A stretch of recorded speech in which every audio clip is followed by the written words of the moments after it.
First years should note that the forest on the grounds is forbidden to all pupils, and a few of our older students would do well to remember that as well.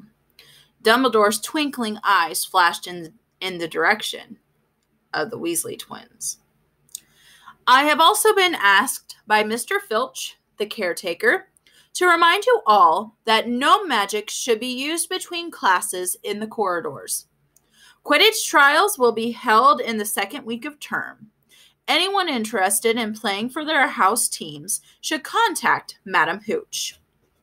And finally, I must tell you that this year, the third floor corridor on the right-hand side is out of bounds to everyone who does not wish to die a very painful death.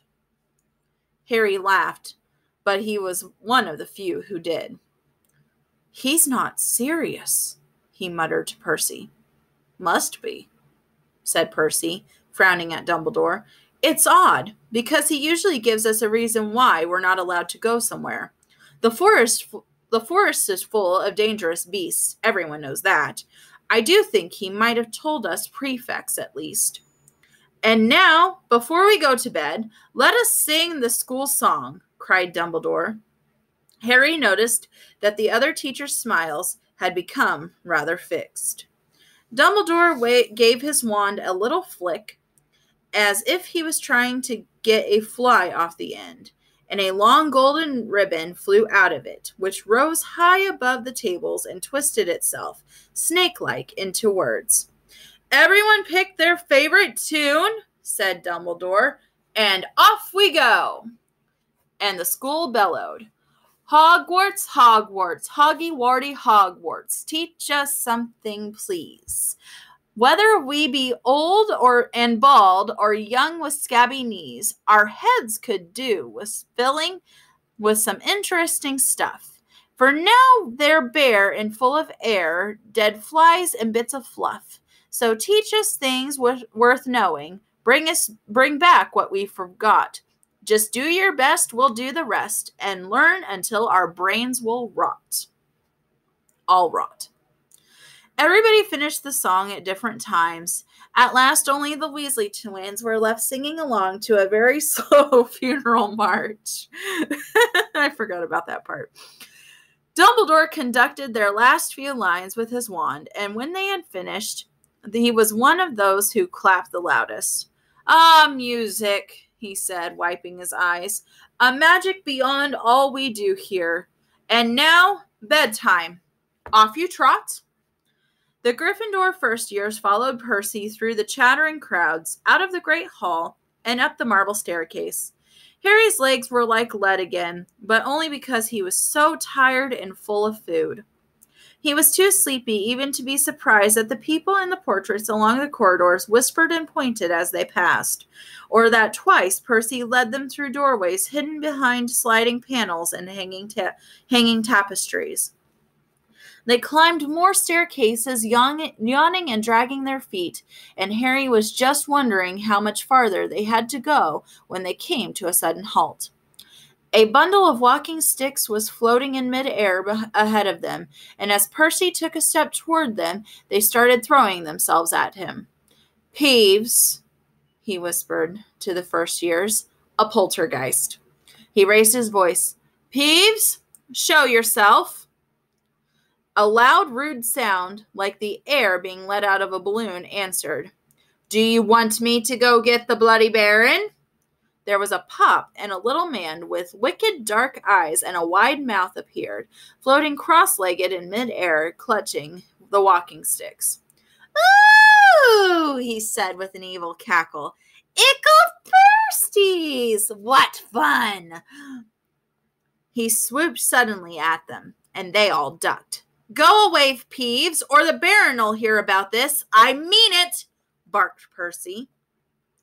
Peeves stuck out his tongue and vanished, dropping the walking sticks on Neville's head. They heard him zooming away, rattling coats of armor as he passed. You want to watch out for Peeves, said Percy as they set off again. The Bloody Baron's the only one who can control him. He won't even listen to us prefects.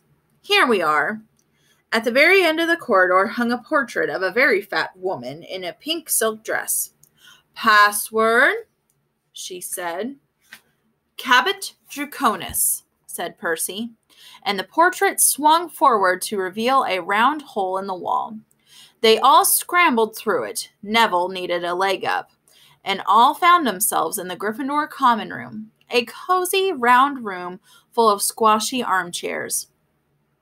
Percy directed the girls through one door to their dormitory and the boys through another. At the top of a spiral staircase, they were obviously in one of the towers. They found their beds at last, 5 four-posters hung with deep red velvet curtains. Their trunks had already been brought up. Too tired to talk much, they pulled on their pajamas and fell into bed. "Great food, isn't it?" Ron muttered to Harry through the hangings. "Get off, Scabbers! He's chewing my sheets."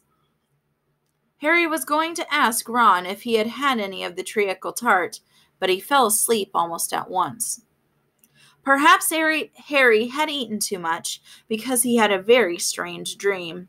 He was wearing Professor Quirrell's turban, which kept talking to him, telling him he must transfer to Slytherin at once, because it was his destiny.